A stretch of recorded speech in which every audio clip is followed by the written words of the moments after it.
शुभम, अरे आ भी जाओ ना यार। क्या हो गया तुम्हारी आंखों को, आज पता नहीं क्या हुआ।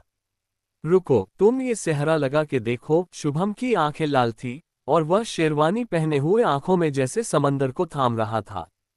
सॉरी बेटा, तुम्हें परेशान किया। वो क्या है कि रोहित की कदकाठी हमारे घर में और किसी से मैच नहीं करती। शुभम ने आज तक जिसके सपने देखे वह पूनम ही थी। आंखें खोलकर भी जिसे देखना चाहा, हमेशा जिसे नजरों में बसाया वह भी पूनम ही थी। लेकिन आज वह पूनम के लिए एक पुतला बनकर खड़ा था, क्योंकि उसकी बॉडी का शेप पूनम के होने वाले पति रोहित की बॉडी से मिलता जुलता है। सच में पूरे दूल्हे लग रहे हो।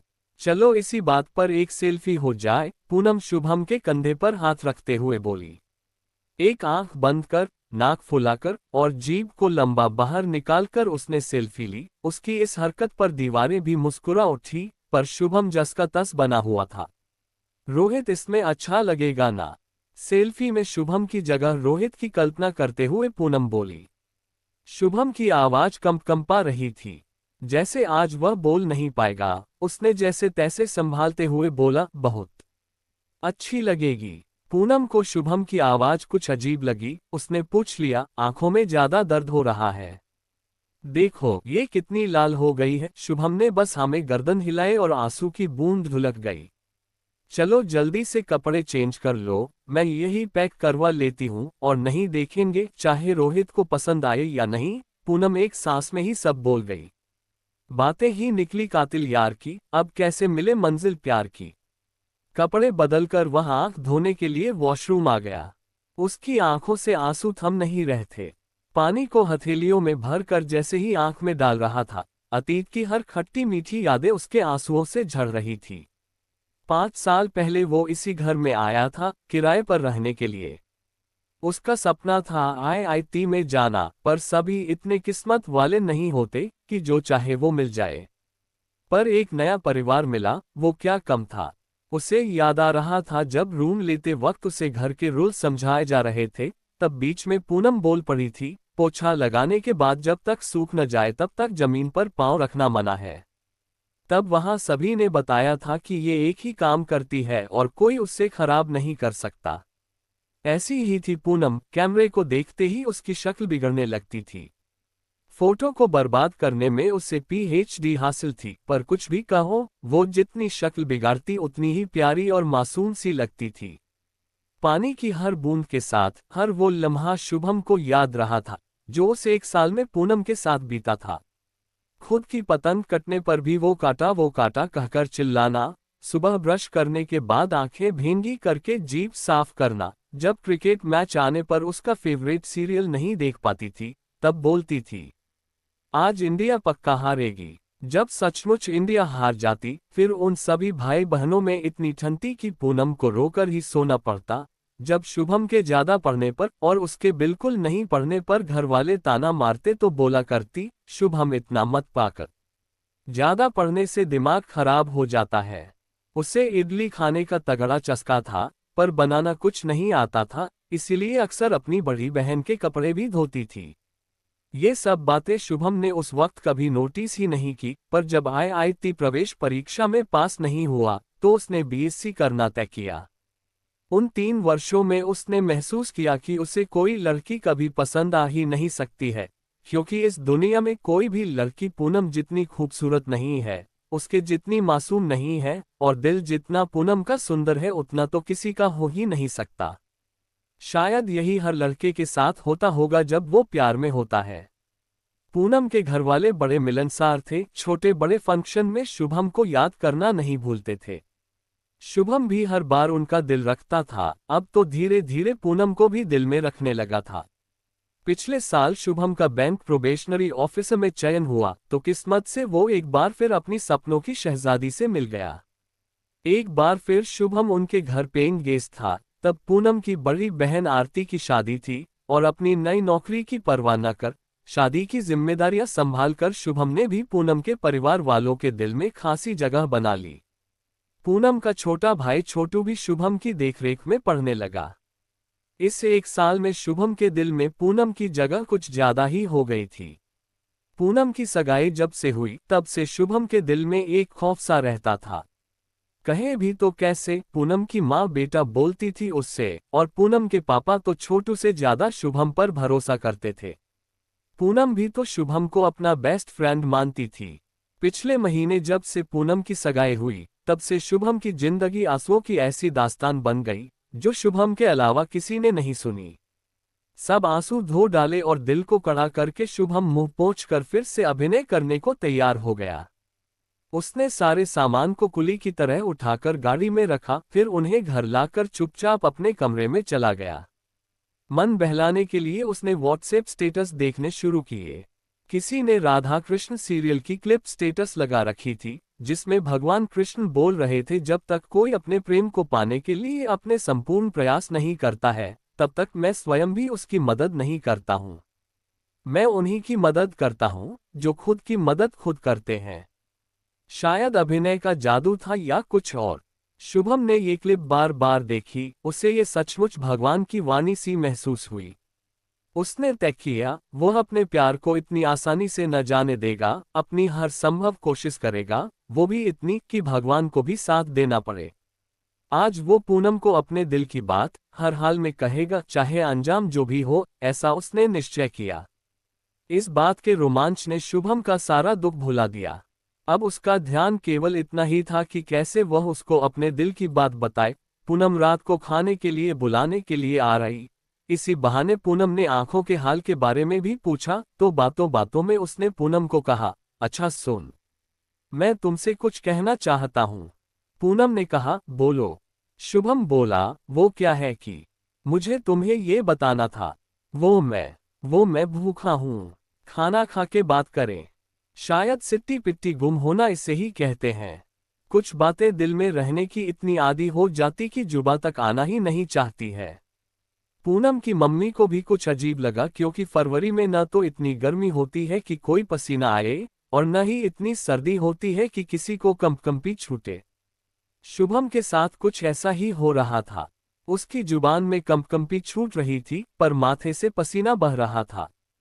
फिर से श्री कृष्ण की वाणी को मन ही मन दोहरा कर वापस कमरे की तरफ जाते हुए उसने पूनम को आवाज लगाई। जब पूनम बाहर आई तो एक बार फिर शुभम की कंपकंपी शुरू हो चुकी थी, पर इस बार वो निश्चय पर दृढ़ था। पूनम, मर्ज भी तुम हो तो मलहम भी तुम हो।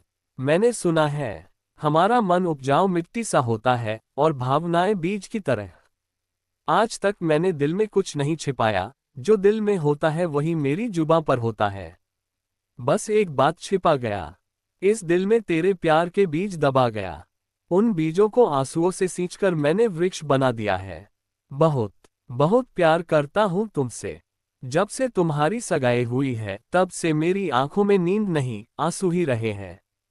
मुझे लगता था कि तुम्हारी यादों के सहारे जी लूंगा, पर अब पता चल गया है कि तुम्हारे बिना मैं नहीं जी पाऊंगा। इतनी दूर जा रही हो कि कभी देख भी न पाऊं। कहते कहते शुभम रो पड़ा। पूनम बेहद समझदार और सुलझी हुई लड़की थी। उसने कहा, शुभम, मैंने तुम्हें हमेशा सबसे अच्छा दोस्त समझा। तुम्हें लेकर मेरे मन में ऐसे विचार न पहले थे और न ही अब है। मैंने अपनी जिंदगी का ये फैसला अपने पापा को दे रखा था, पर तुम तो प्यार करते थे ना। तुम्हें बताना चाहिए था अपने परिवार को, मेरे परिवार को। शायद तुम्हारी चाहत, सबकी मर्जी, सबकी खुशी बन जाती। शादी करके अपनों से इतनी दूर हो जाऊंगी, सोचकर ही मन घबराता है।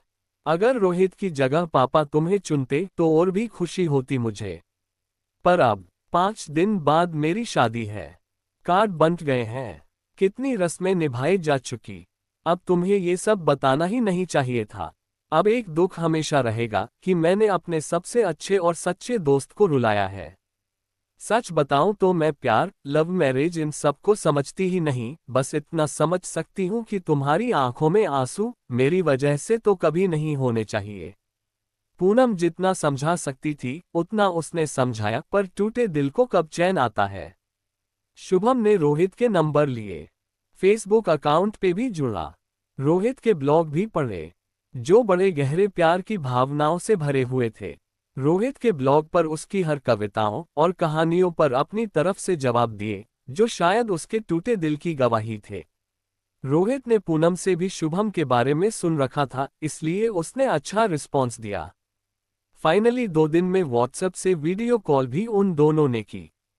पर शुभम इतनी हिम्मत नहीं कर पाया कि रोहित को सब सच बता सके, क्योंकि पूरे खानदान के संबंध बिगड़ जाते। बस अंत में उसने राधा कृष्ण सीरियल की वही छोटी सी क्लिप शुभम ने रोहित को भेज दी। मैं इसे दिन में कम से कम 10 बार देखता हूं, तुम भी देखना। मैसेज को भेजते हुए शुभम यही सोच रहा था, अगर 2 परिवारों के आंखों में आंसू अगर मेरी खुशी की वजह से आती है तो मुझे जिंदगी भर रोना मंजूर है। मेरे जो बस में था वो मैंने किया। अब मैं उस परिवार की इज्जत को दांव पे नहीं लगा सकता जिसने मुझे सबसे ज्यादा इज्जत दी। कान्हा, मेरे बस में अब कुछ भी नहीं, क्योंकि इससे ज्यादा मैं कुछ भी करूंगा तब मेरा प्यार दूषित होकर स्वार्थ बन जाएगा। इस दिल को पूनम के लिए धड़कना है, इस मन को पूनम के लिए तड़पना है। शायद इन आंखों को अब पूनम के नाम के आंसू ही बहाने हैं। कान्हा, अब मेरे बस में कुछ भी नहीं, शिवाय पूनम को प्यार करने के। अब सब तेरे हवाले है। शादी वाला दिन पूनम के पिता मनमोहन जी ने अपने जिंदगी भर की कमाई अपनी बेटी की शादी में लगा दी थी, कहीं आवभगत में कोई कमी न रह जाए, इसलिए सबको संभाल रहे थे। एक पिता सबसे ज्यादा विनम्र तब होते हैं जब उनकी बेटी की शादी होती है। एक पिता हमेशा दीवार से मजबूत दिखते हैं, हमेशा सख्त लगते हैं, पर उनकी आंखों से भी आंसू झरते हैं जब उनकी बेटी की विदाई होती है। रोहित के परिवार और बारातियों को भी एक होटल में ठहराया गया था। वहां जब मनमोहन जी सबको सुख सुविधा के लिए पूछने गए तो वहां का माहौल बड़ा ही अजीब लगा, जैसे उनसे कुछ छिपाया जा रहा है। उधर दूसरी तरफ शुभम ने भी शादी की ज्यादातर जिम्मेदारियां संभाल रखी थी। मेहमानों की आवभगत से लेकर हर छोटा बड़ा काम वह देख रहा था, जैसे कोई वेडिंग प्लान हो। एक काला बड़ा चश्मा, बहते आंसू, झूठी सी मुस्कान, आंख खराब होने का बहाना उसके साथी थे। पूनम को भले ही प्यार न था, पर अपने दोस्त की ऐसी हालत उससे बर्दाश्त नहीं हो रही थी। शायद उसके हिस्से के कुछ आंसू वह अपनी आंख से भी गिरा रही थी, ताकि शुभम को बार बार आंख खराब होने का बहाना न करना पड़े। हालांकि पूनम के आंसुओं के पास उसके बहने का बहाना भी था, इसलिए आंसुओं को बहाना भी था, पर उन आंसुओं पर विदाई की नहीं, शुभम के प्यार की मोहर लगी थी। इधर होटल में रोहित के पापा रामाशीष जी मनमोहन जी के सामने हाथ जोड़े खड़े थे।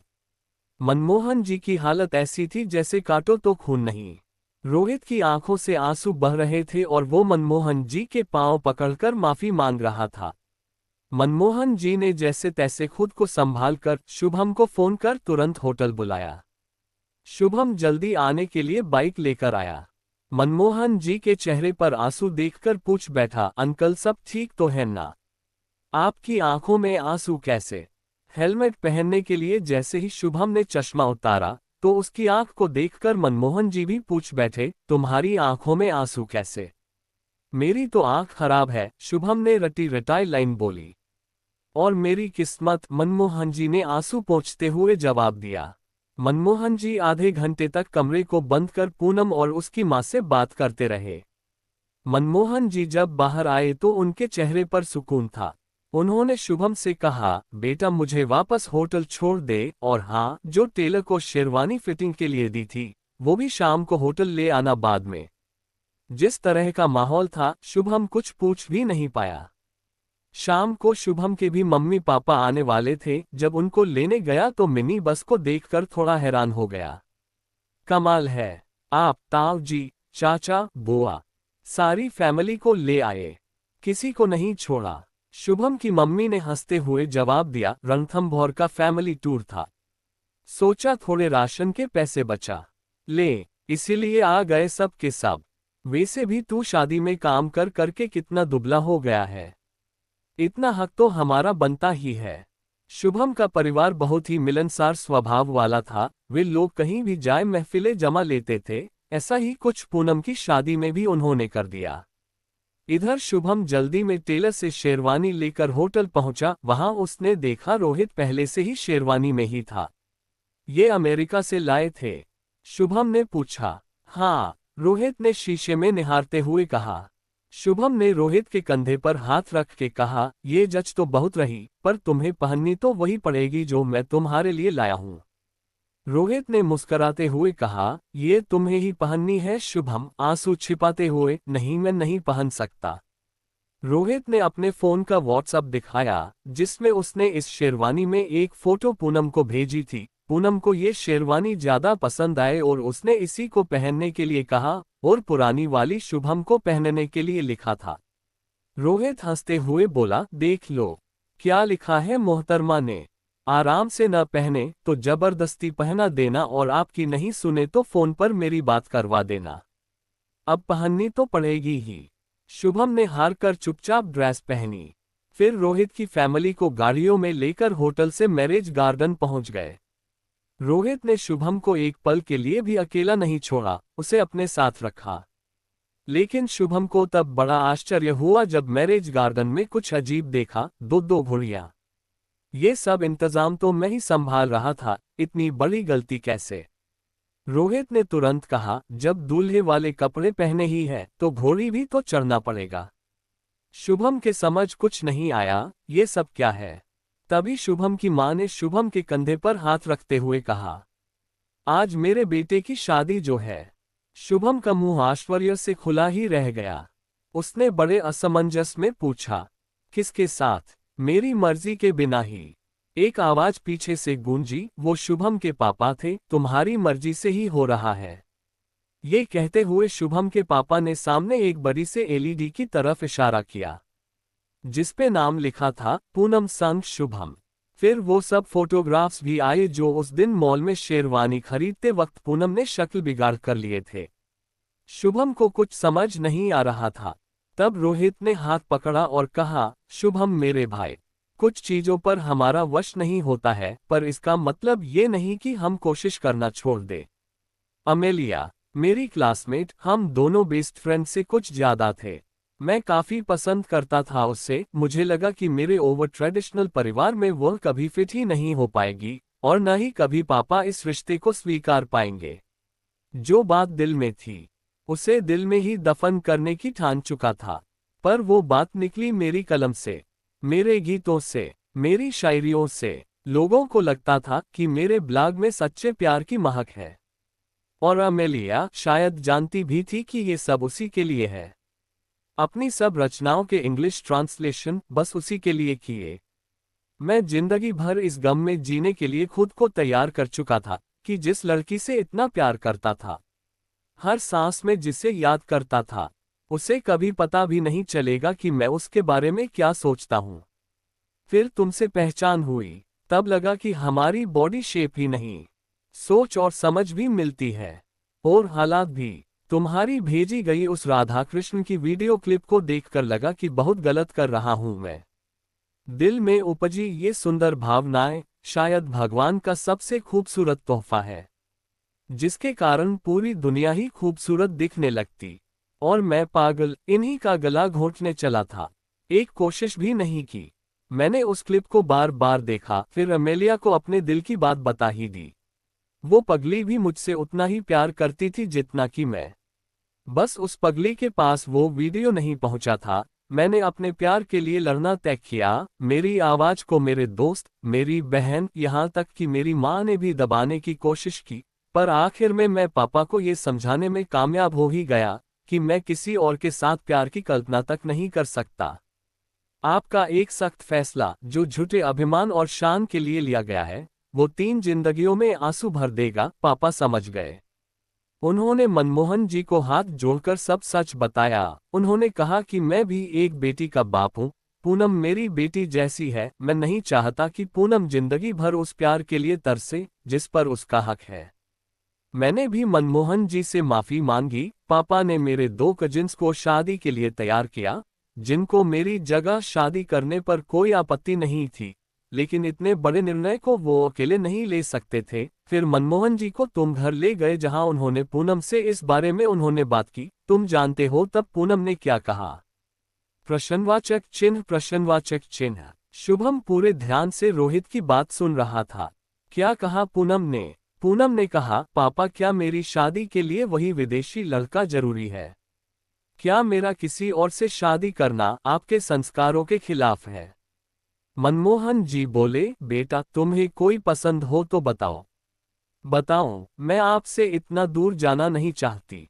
पापा आप जानते हो ये शुभम है ना, बहुत प्यार करता है मुझसे, शायद उतना ही जितना आप करते हो। जब से मेरी एंगेजमेंट हुई है तब से उसने रो रो कर अपनी आंखें खराब कर ली है।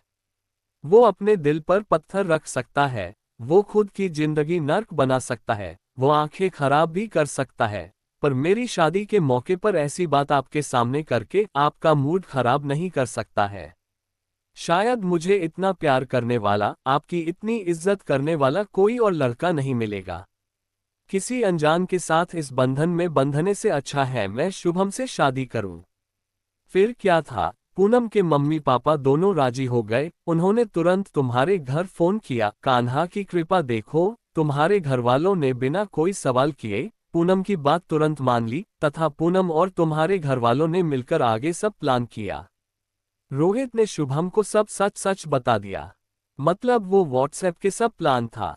शुभम की आंखों से अब खुशी के आंसू बह निकले थे।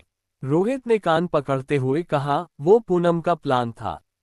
शुभम ने चौंकते हुए, पर तुम दूल्हे के वेश में, शादी तो मेरी है ना।